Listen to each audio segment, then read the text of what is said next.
Berat banget. Emang jelek, ada tuh jelek. Dan boleh ke sebelah kiri sedikit? Iya. Dekat dengan hidup aku sendiri ya berarti ya. Kedekatan karakternya si Naya ini sebagai tulang punggung keluarga, sayang sama adiknya. Terus yang tadinya mungkin sedikit acuh dengan orang tua, tapi akhirnya oke sayang. Atau mungkin dari sisi berani minta maaf, karena kan di akhir kan berani minta maaf tuh. Iya.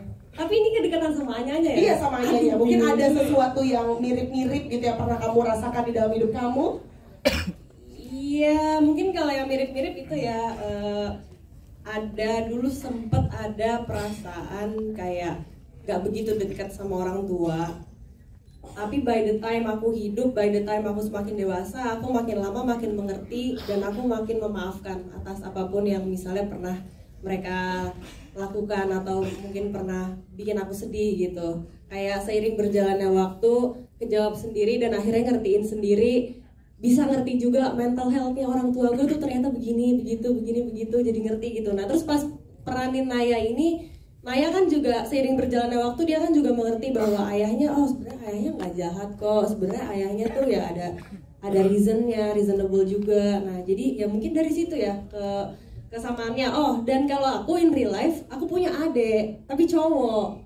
Kalau di sini Naya punya adik tapi cewek. Lola gitu, jadi ada rasa kayak mirip-miripnya, kayak gue harus jagain adik gue harus selalu sama keluarga gue gitu-gitunya ada, gitu sih. Oke. Itu di hutan bakau.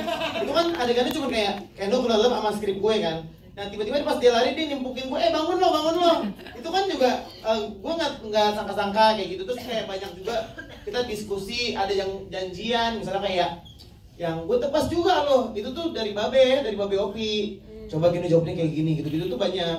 Ada yang direncanain, ada yang pas di tempat yang gue bilang si Anya apa? Banyak banget sebenarnya yang spontan. Gitu. Masih dikibas aja rambutnya ke depan juga. Repot. Kejawab nggak Mbak? Jawab sendiri aja ya. Lagi mana? Orang lagi piano. Mantap, cantik peri kecil ayam. Terima kasih jawabannya. Lanjut lagi penanya berikutnya. Silakan. Boleh dikasih mikrofonnya? Oke, nanti boleh aku disebutkan nama dari media mana dapat pertanyaannya. Kerja terus kayak percaya sama diri sendiri bisa, itu pasti bisa. Karena jujur pas syuting itu sama semuanya bener-bener enjoy banget. Beneran kayak nggak syuting, kayak kita main-main nih. Makanya bisa dapat scene yang bener-bener natural banget tuh tadi ya. Iya, seru banget. Jadi ya mungkin kalau dari aku itu kalau bertanya ya. Oke, tapi kalau yang paling menantang seorang Anya Geraldine, scene yang mana sih, atau mungkin ada lagu yang mana yang susah banget nih gue bawainnya? Lagu yang mana ya? Kayaknya lagu yang duet sama Keanu itu deh. Pak Monty ingat gak sih? Terlanjur basah atau terlanjur ngondeknya? Terlanjur gila kali. Iya. Nggak sih susah. Iya, jadi ada terlanjur basah itu kan judulnya. Terus dia tuh range vokalnya semana, terus aku harus masuk juga di situ yang jadi aku harus ninggiin suara aku. Aku kira awalnya wah kayaknya nggak bisa nih. Terus kata Pak Monty malah kayak apa? Orang India ya, apa? Yang itu lagunya. Ya, di situ kalau teman-teman ingat ya lagu Terlanjur Basah itu kan suaranya Anya tinggi banget tuh. Saya justru bilang ini saya kayak dengar suaranya almarhumah yang dia kadal. Kalau masih ada yang ingat ya, itu suaranya kan yang tinggi, melengking dan khas banget. Jadi oke, saya pas dengar pertama kali, wah ini sih jadi nih. Iya, Masya Allah. Intinya ya lemesin aja, jangan dilawan. Nah, tadi sih lemesin aja. Iya, hentakannya udah dapet banget tuh hentakannya gitu teman-teman. Tapi tadi kalau lihat kan kita sampai credit title tuh tadi di lagu-lagunya juga semua beneran nama mereka loh. Jadi mereka yang menyanyikan bener-bener lagu-lagu yang kita dengarkan tadi. Tepuk tangan dong. Anya, Keanu, sama Kak Wika tuh tadi ya, keren. Oke, terima kasih banyak seluruh cast dan juga jajaran filmmaker. Sekarang waktu lawan main yang sangat membantu aku dan mudah banget sih dapat chemistry sama mereka.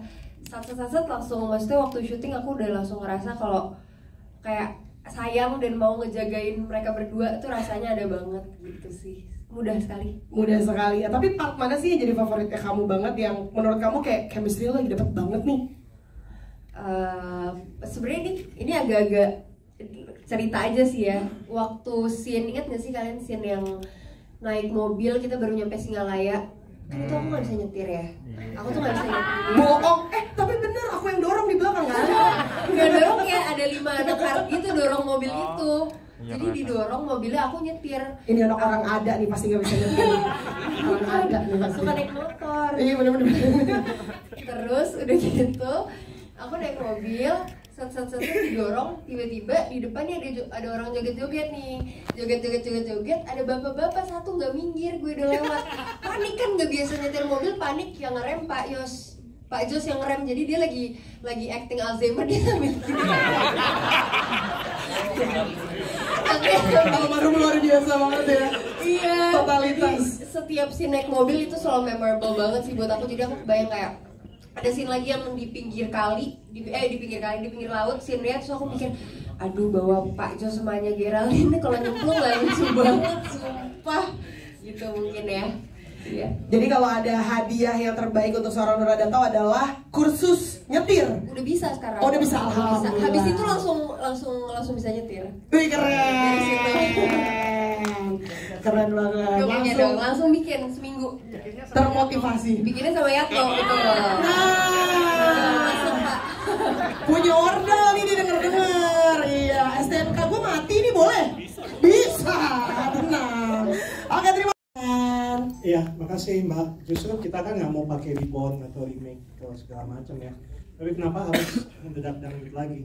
Karena buat saya title mendadak dangdut itu sendiri itu kurang lebih udah merangkum semua yang memang kami ingin ceritakan dalam tema besar di film ini, bahkan dari film yang tahun 2006. Jadi kenapa mendadak dangdut?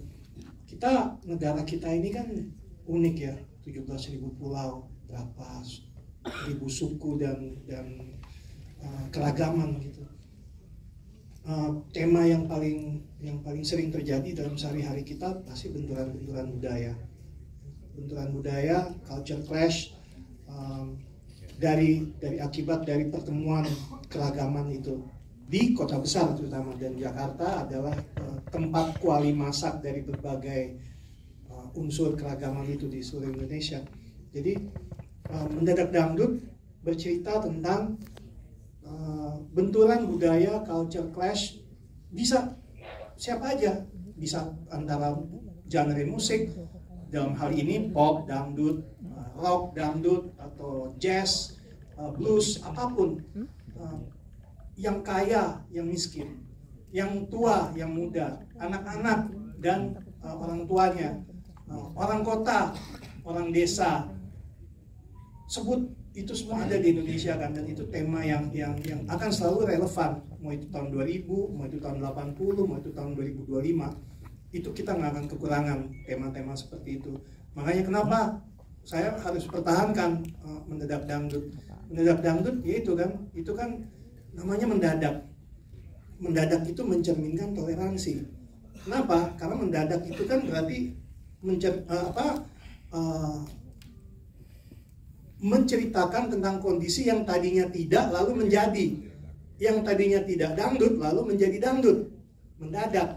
Nah itu kan ada sebuah perpindahan yang muncul dari yaitu tadi kan saling pengertian gitu. Jadi kenapa mendadak dangdut? Kenapa nggak mau remake, reborn atau apa? Karena mendadak dangdut yang dulu ya mendadak dangdut yang sekarang, itu sih. Jadi kenapa judul itu spesial juga. Ayah, bibirmu ditipis-tipisin ya. Gitu dong. Oke, gaya bebas dong. 1, 2, 3. Oke. Nah sekarang khusus untuk teman-teman media, aku boleh